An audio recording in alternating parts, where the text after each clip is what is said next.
Assalamualaikum dan salam sejahtera. Hari ini kami akan membentangkan isu ekonomi semasa iaitu pandemik COVID-19 serta implikasinya terhadap ekonomi global dan khususnya ekonomi Malaysia. Pandemik ini diisytiharkan oleh World Health Organization pada tahun 2020 dan telah mencetuskan krisis kesihatan awam yang seterusnya berkembang menjadi krisis ekonomi global. Di Malaysia, kerajaan melaksanakan Perintah Kawalan Pergerakan PKP sebagai langkah untuk membendung penularan wabak. Walaupun langkah ini penting untuk melindungi kesihatan rakyat, ia telah mengehadkan pergerakan individu dan operasi perniagaan sekaligus menjejaskan aktiviti ekonomi negara. Apabila aktiviti ekonomi terhad, pengeluaran barangan dan perkhidmatan turut menurun. Perniagaan kecil dan sederhana, khususnya pengusaha makanan kecil, merupakan antara sektor yang paling terjejas. Menurut Nurul dan Muhammad, 2021, pandemik COVID-19 telah memberi kesan ketara terhadap kelangsungan pengusaha makanan kecil kerana mereka mengalami kekurangan pelanggan, penurunan jualan serta kesukaran menampung kos operasi. Situasi ini menunjukkan bahawa pandemik bukan sahaja memberi kesan kepada ekonomi negara secara keseluruhan, tetapi juga memberi kesan langsung kepada sumber pendapatan individu dan perniagaan kecil. Selain itu, Malaysia sebagai sebuah ekonomi terbuka yang bergantung kepada perdagangan antarabangsa turut terjejas apabila ekonomi global perlahan. Penurunan permintaan luar negara menyebabkan ekspor Malaysia merosot sekaligus menjejaskan pertumbuhan ekonomi negara. Pandemik COVID-19 menyebabkan ekonomi Malaysia mengalami pengucupan yang ketara. Menurut laporan Bank Negara Malaysia, keluaran dalam negara kasar KDNK, Malaysia mencatat pertumbuhan negatif pada tahun 2020. Sektor yang paling terjejas ialah pelancongan, penerbangan, perhotelan dan peruncitan.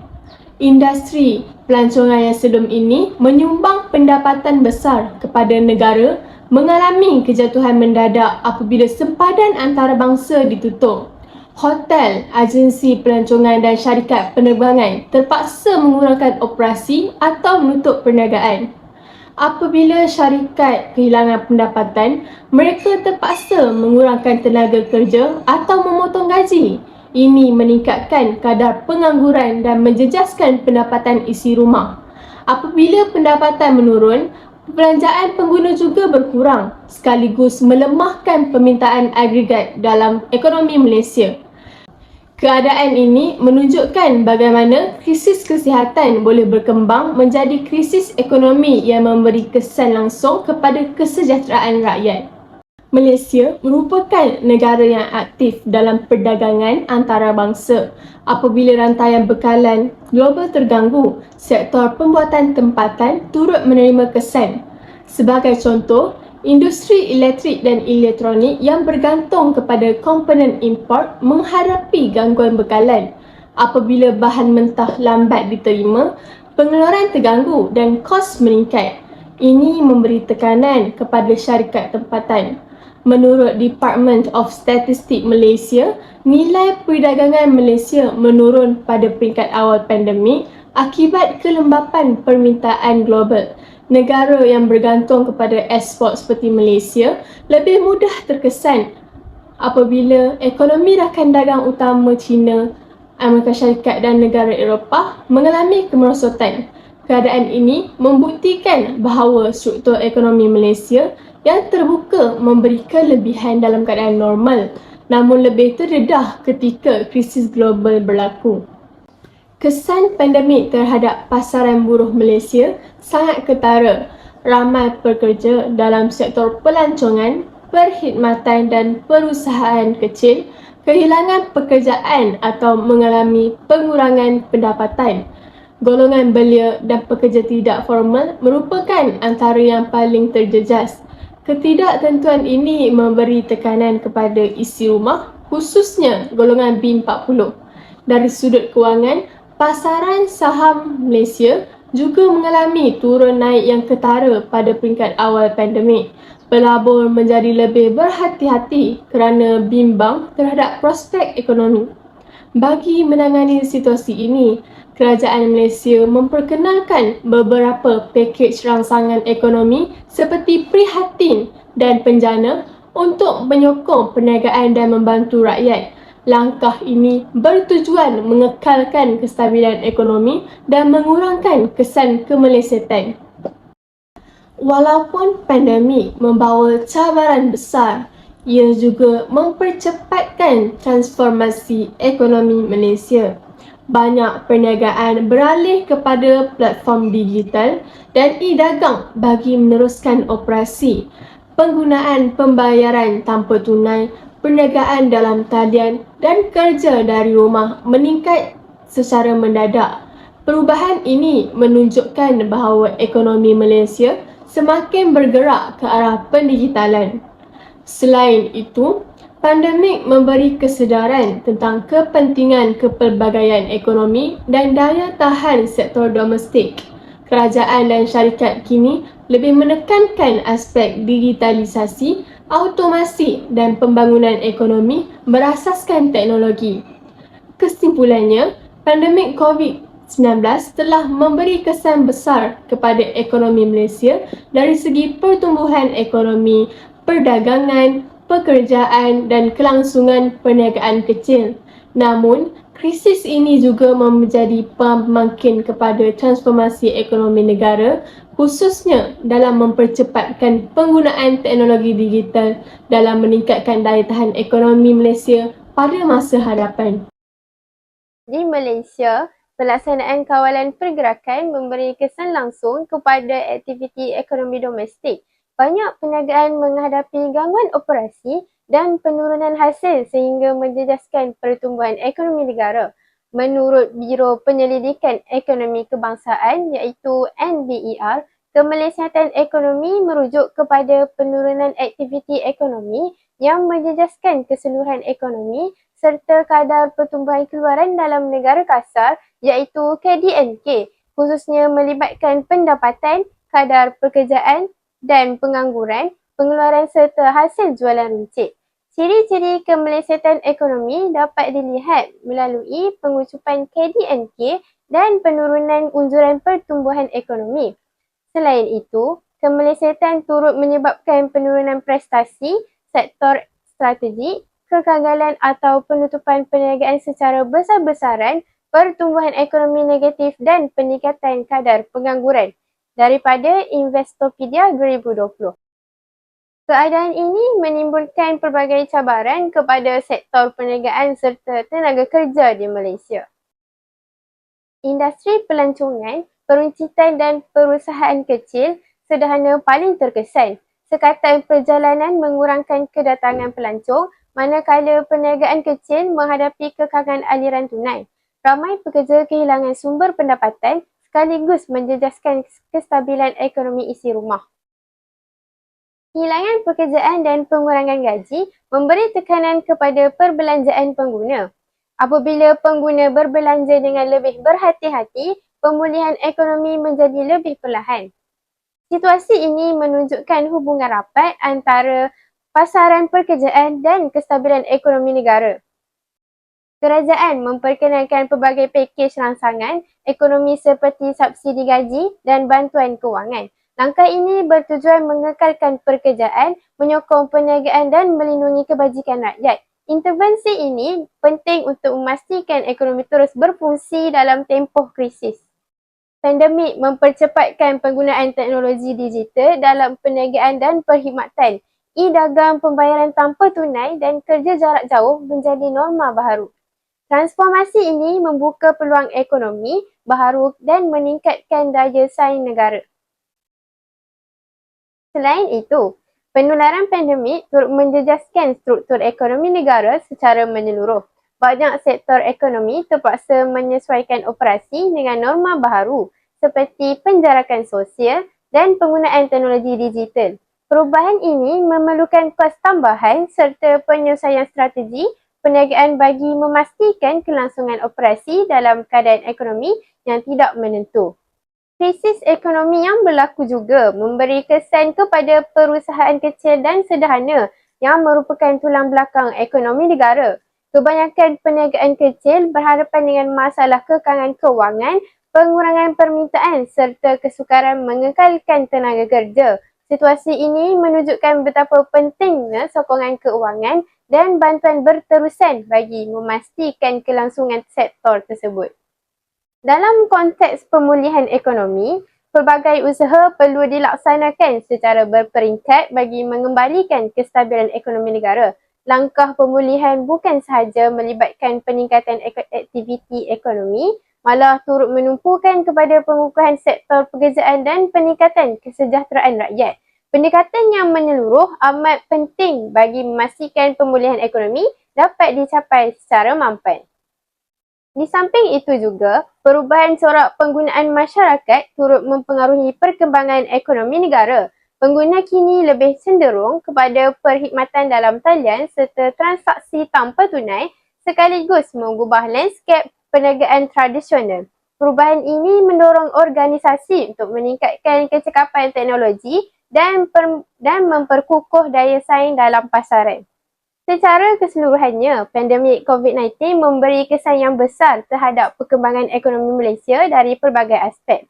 Walaupun berdepan pelbagai cabaran, krisis ini turut membuka peluang kepada transformasi ekonomi yang lebih inovatif dan berdaya tahan. Oleh itu, kerjasama antara kerajaan, sektor swasta dan masyarakat amat penting bagi memastikan pertumbuhan ekonomi negara terus kukuh pada masa hadapan. Selain memberi kesan kepada sektor perniagaan, pandemik turut mempengaruhi aktiviti pelaburan dalam negara. Ketidaktentuan ekonomi menyebabkan pelabur mengambil langkah berhati-hati sebelum membuat pelaburan baharu. Keadaan ini memberi kesan kepada perkembangan industri serta memperlahankan pertumbuhan ekonomi negara dalam jangka pendek. Pandemik juga mendorong perubahan dalam struktur pasaran pekerjaan di Malaysia. Banyak organisasi mengurangkan pengambilan pekerja baharu dan menstruktur semula tenaga kerja bagi mengurangkan kos operasi. Perubahan ini memberi cabaran kepada pencari kerja, terutamanya golongan graduan dan kerja berkemahiran rendah. Di samping itu, tahap produktiviti pekerja turut terjejas akibat perubahan kaedah kerja dan gangguan operasi organisasi. Pelaksanaan kerja dari rumah memerlukan penyesuaian terhadap penggunaan teknologi serta pengurusan masa yang lebih sistematik. Walaupun memberi fleksibiliti, perubahan ini turut menimbulkan cabaran dalam memastikan keberkesanan kerja. Krisis ini juga meningkatkan kepentingan perancangan ekonomi yang lebih strategik dan berdaya tahan. Negara perlu memperkukuh sistem ekonomi melalui kepelbagaian sumber pendapatan serta pengukuhan sektor strategik. Langkah ini penting bagi mengurangkan risiko kebergantungan kepada satu sektor ekonomi sahaja. Dalam jangka panjang, pengalaman menghadapi pandemik memberi pengajaran penting kepada negara dalam mengurus krisis ekonomi. Keupayaan menyesuaikan dasar ekonomi dan mempercepatkan inovasi menjadi faktor utama dalam memastikan kestabilan ekonomi negara. Oleh itu, pendekatan yang proaktif dan mampan perlu diteruskan bagi menjamin kesejahteraan ekonomi pada masa hadapan. Tekanan ekonomi akibat pandemik memberi kesan besar kepada kesejahteraan masyarakat. Banyak sektor terjejas sehingga menyebabkan kehilangan pekerjaan dan pengurangan pendapatan. Golongan berpendapatan rendah paling terkesan kerana mereka mempunyai simpanan yang terhad dan bergantung kepada pendapatan harian atau bulanan. Ketidaksamaan ekonomi juga menjadi lebih ketara apabila sesetengah individu boleh bekerja dari rumah, manakala pekerja sektor tidak formal kehilangan sumber rezeki sepenuhnya. Situasi ini meningkatkan kadar kemiskinan dan mengubah corak perbelanjaan masyarakat yang menjadi lebih berhati-hati dan berjimat. Menurut Chia Guan Keh dan Yan Ting Tan, Pandemik ini menyebabkan sebahagian besar aktiviti ekonomi terhenti dan mengakibatkan kemerosotan ketara dalam pertumbuhan ekonomi negara selaras dengan unjuran tabung kewangan antarabangsa IMF yang menunjukkan penguncupan ekonomi global dan Malaysia. Ketidaktentuan ekonomi meningkatkan tekanan psikologi dalam kalangan masyarakat, kebimbangan terhadap pekerjaan, kewangan dan masa depan keluarga memberi kesan kepada emosi dan kesejahteraan mental. Selain itu, sekatan pergerakan mengurangkan interaksi sosial dan menyebabkan perasaan terasing. Ini menunjukkan bahawa krisis ekonomi bukan sahaja memberi kesan kewangan, tetapi juga implikasi sosial dan emosi yang mendalam. Pelaksanaan Perintah Kawalan Pergerakan PKP yang bermula pada 18 Mac 2020 telah menghadkan pergerakan individu serta menutup kebanyakan sektor ekonomi dan majoriti masyarakat terpaksa bekerja dari rumah. Sokongan keluarga, komuniti dan bantuan kerajaan amat penting dalam membantu masyarakat menghadapi tekanan ini. Krisis ini menguji keupayaan kerajaan dalam menyeimbangkan keselamatan kesihatan dan kestabilan ekonomi. Pelbagai langkah seperti pakej rangsangan ekonomi dan bantuan kewangan diperkenalkan bagi membantu rakyat dan perniagaan. Sebagai tindak balas terhadap krisis ini, kerajaan telah mengumumkan pakej rangsangan ekonomi bernilai 20 bilion dan seterusnya pakej kedua berjumlah 250 bilion bagi menyokong isi rumah dan perniagaan yang terjejas. Pada masa yang sama, langkah kawalan kesihatan perlu dilaksanakan bagi membendung penularan wabak. Kerjasama antara agensi kerajaan, sektor swasta dan masyarakat sangat penting untuk memastikan dasar berjalan dengan berkesan. Selain itu, Bank Negara Malaysia turut melaksanakan moratorium 6 bulan terhadap pembayaran balik pinjaman bank bagi meringankan beban kewangan rakyat. Keadaan ini menunjukkan bahawa tadbir urus yang cekap dan responsif amat diperlukan ketika menghadapi krisis. Pandemik memberi pengajaran tentang kepentingan ekonomi yang berdaya tahan. Negara perlu mempelbagaikan sektor ekonomi dan memperkukuh sistem perlindungan sosial untuk membantu golongan rentan. Transformasi digital juga dipercepatkan dalam bidang pendidikan, perniagaan dan perkhidmatan awam. Oleh itu, pelaburan dalam teknologi dan pembangunan kemahiran menjadi semakin penting. Perancangan strategik jangka panjang pula diperlukan agar negara lebih bersedia menghadapi krisis masa depan. Kesimpulannya, pandemik COVID-19 memberi kesan besar terhadap ekonomi, sosial dan pentadbiran negara. Walaupun mencabar, krisis ini menjadi pemangkin kepada perubahan dan transformasi ke arah ekonomi yang lebih fleksibel dan digital. Pengalaman ini memberi pengajaran penting tentang kepentingan kerjasama, perancangan dan ketahanan dalam menghadapi cabaran global. Sekian, terima kasih.